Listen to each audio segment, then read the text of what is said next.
If not, they're cut from the team.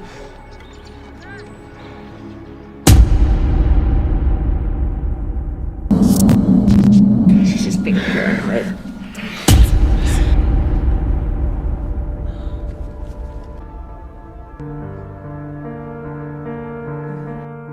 Gusto niya lang naman ng isang mataas na grado ngunit mas higit pa dito ang kanyang nakuha.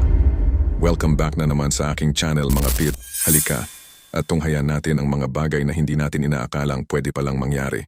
Ang pelikula ay nagsisimula kay Jamie, isang masigasig na mag-aaral na nagbibigay sa kanyang guro na si Mrs. Cohen ng isang pamamaalam na regalo dahil ang gurong ito ay aalis na sa paaralan dahil sa kanyang pagbubuntis.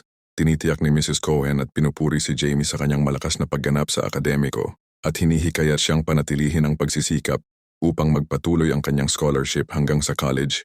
Kinabukasan ay ipapakilala ang kapalit niyang guro na si Miss Matson. Sinimulan niya ang kanyang klase at ipinakilala ang sarili sa harapan ng mga estudyante. Agad siyang nagtalaga ng isang pagsusulit sa mga mag-aaral na nagpapaliwanag na sinusunod niya ang naiwang leksyon ni Mrs. Cohen. Pagkatapos ng klase, ang bagong guro ay kinausap ang estudyanteng si Danny tungkol sa kanyang mga marka at pinaalalahanan siya na kailangan niyang mapanatili ang mga ito upang manatili din siya sa baseball team. Subalit banggit ni Danny na kung maaari ay talakayin na lang nila ito mamaya pagkatapos ng klase habang sumang-ayon naman si Miss Matson sa kanya. Sa kanilang pag-uusap ay nagtanong ang guro na kung mayroon na ba siyang kasintahan at binanggit ni Danny na ito ay si Jamie na isa din sa kanyang mga estudyante. Gayunpaman, ang eksena ay lalong nagiging mas interesado dahil itong si Miss Matson ay nagsimula na rin magkaroon ng interes sa kanya. Nag-alok siya kay Danny ng karagdagang tulong sa kanyang mga takdang aralin na nagmumungkahi sa estudyante na kung pwede daw ba ito sa Huwebes. Pagkatapos ng kanilang klase, bagamat tumanggi si Danny na nagpapaliwanag na plano niyang ilaan ang araw sa paghahanda para sa paparating nilang anibersaryo sa katapusan ng linggo kasama si Jamie, nang marinig ito, ang guro ay hiniling na lang sa kanya na kunin ang kanyang numero ng telepono upang matulungan siya sa takdang aralin sa ibang araw. Kinabukasan, dismayado si Jamie na makatanggap ng mababang marka sa kanyang papel. Kaya lumapit siya kay Miss Matson upang tanungin kung maaari niyang mapabuti ang kanyang grado dahil kailangan niya ng mataas na marka upang masigurado ang scholarship sa kolehiyo. Itinalaga ni Miss Matson ang kanyang karagdagang gawain. Ngunit sa sumunod na araw ay hindi ito naging madali para kay Jamie pero kailangan niya ng mataas na marka kaya siya ay nag-aalala at nagpa siyang unahin ang kanyang mga layunin at putulin ang kanyang pakikipag-ugnayan kay Danny. Sinabi niya kay Danny na hindi siya maaaring gumugol ng oras sa kanya dahil abala siya sa kanyang pag-aaral at kailangan niyang mag-focus. Hanggang nagkaroon sila ng pagtatalo at sinasabi ni Danny na gumagawa lang siya ng dahilan. Ngunit sinabi ni Jamie na kailangan niyang makuha ang scholarship dahil ang kanyang pamilya ay gipit sa pera. Hindi katulad ni Danny na kayang bayaran ng kanyang mga magulang ang kanyang pag-aaral. Binigyan ni Danny si Jamie ng isang regalo para sa kanilang anibersaryo. Bago tuluyan siyang naglakad palayo ng masama ang loob, samantala ang baseball team ni Danny ay sunod-sunod din ang pagkatalo na lalong dumagdag sa kanyang pagkabigo. Samantala dumating si Miss Matson sa lugar at kinamusta si Danny ngayong araw dahil sa hindi na niya maipagdiriwang ang kanilang anibersaryo kasama si Jamie, ay nagpasya na lang siyang sumama kay Miss Matson sa alok nito na mag-inom sa isang bar. Panghihikayat ng guro sa kanya na maaari silang mag-inom ng tig-isang beer at tinitiyak nito na hindi niya sasabihin sa sino man ang kanilang mga magiging usapan. Ngunit si Danny ay tila wala pa sa mood ngayon dahil iniisip pa rin niya ang problema nito sa kanyang nobyang si Jamie. Kaya umuwi na lang sila. Kinabukasan, muling nagalala si Jamie sapagkat patuloy pa rin siyang nakakuha ng mababang marka sa kabila ng kanyang pursigidong pag-aaral. Kaya nagsimula na rin siyang magsuspetsya sa bagong guro at isinanggunin niya ito sa kanyang kaibigan. Pero sinabi lang nito na kailangan niyang kausapin muli ang kanilang guro kaya si Jamie ay minabuting bumalik sa silid-aralan. Ngunit nagulat siya sa kanyang nakita dahil si Miss Matson at Danny ay nakita niyang sobrang malapit na nag-uusap sa isa't isa na nagpapalakas lamang sa kanyang mga tamang hinala. Kalaunan ay ipapakitang magkasama ang dalawa. Sinabi ni Danny kay Miss Matson na maaari siyang mapatalsik ng kanyang coach mula sa koponan ng baseball team. Ngunit sinisiguro daw ng guro sa kanya na kung mapapabuti niya ang kanyang mga marka, ay mananatili siya sa koponan. At sa mga ganitong bagay, huwag daw siyang mag-alala dahil handa daw siya nitong turuan at damayan sa kanyang mga alalahanin. Kabilang na dito ang tungkol sa mga inaasahan ng kanyang mga magulang sa kanya sa pagpasok niya dito sa prestihiyosong paaralan na tulad ng Stanford. Kalaunan ay nakipagkita si Jamie kay Danny at isinanggunin na si Miss Matson ay hindi naging patas sa pagbibigay ng mababang marka sa kanya sa kabila ng kanyang mga naging pagsisikap.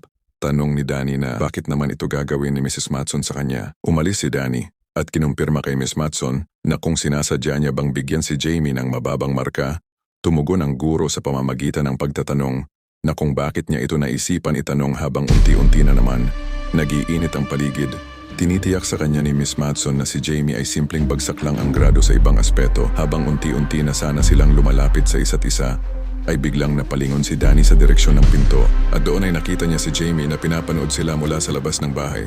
Sa gulat ni Jamie ay tumakbo siya ng mabilis pabalik ng sasakyan habang hinabol naman siya ni Danny matapos na hindi magpapigil sa mga pagtatangka ni Miss Matson na siya ay pigilan.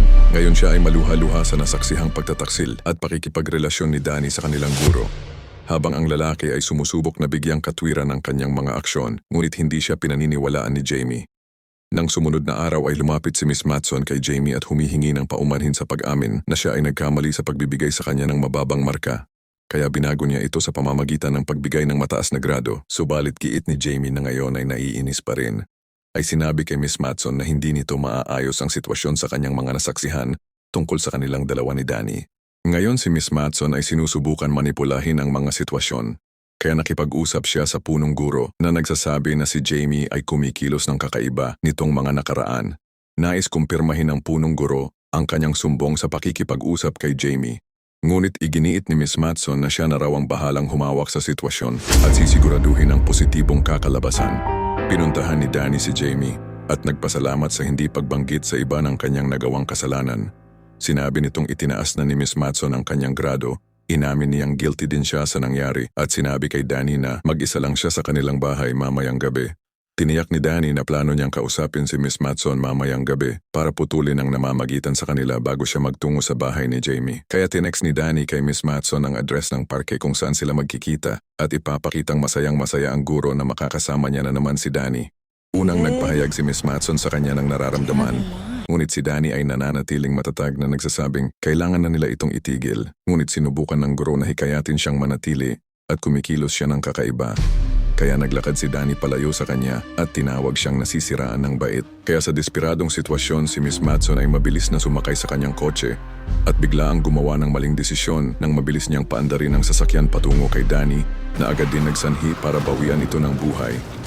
Sa mga sandaling ito, kahit lito ay parang alam na alam niya ang dapat gawin, inilipat niya ang walang buhay na katawan at nilinis ang kanyang kotse. Alam niyang walang kasama si Jamie sa kanilang bahay sa mga oras na yon dahil kinuha niya rin ang cellphone ni Danny.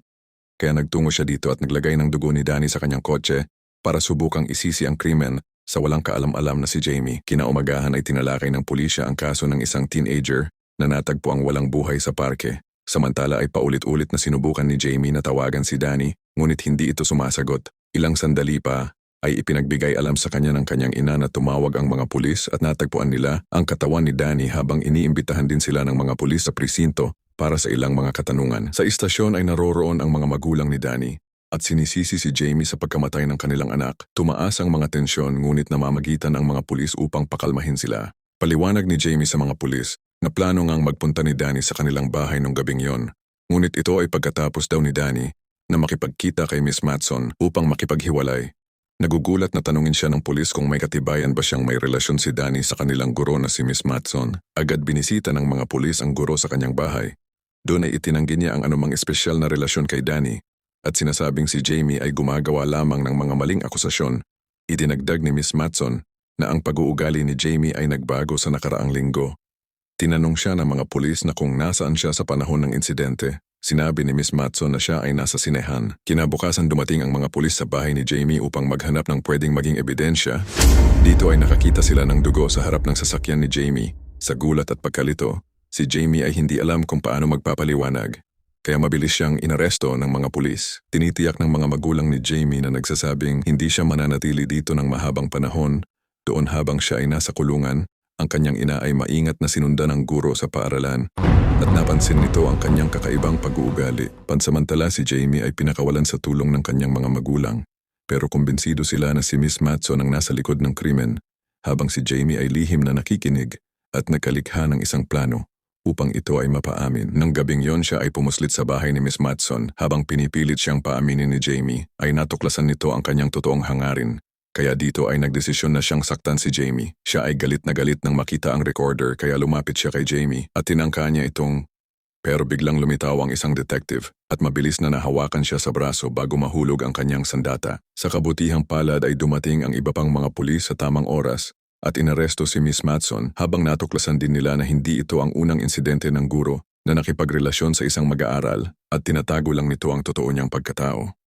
Kinaumagahan ay tumanggap si Jamie ng isang liham mula sa White&Dale University na binabati siya dahil siya ay nakapasa at natanggap bilang isang scholar sa kanilang universidad.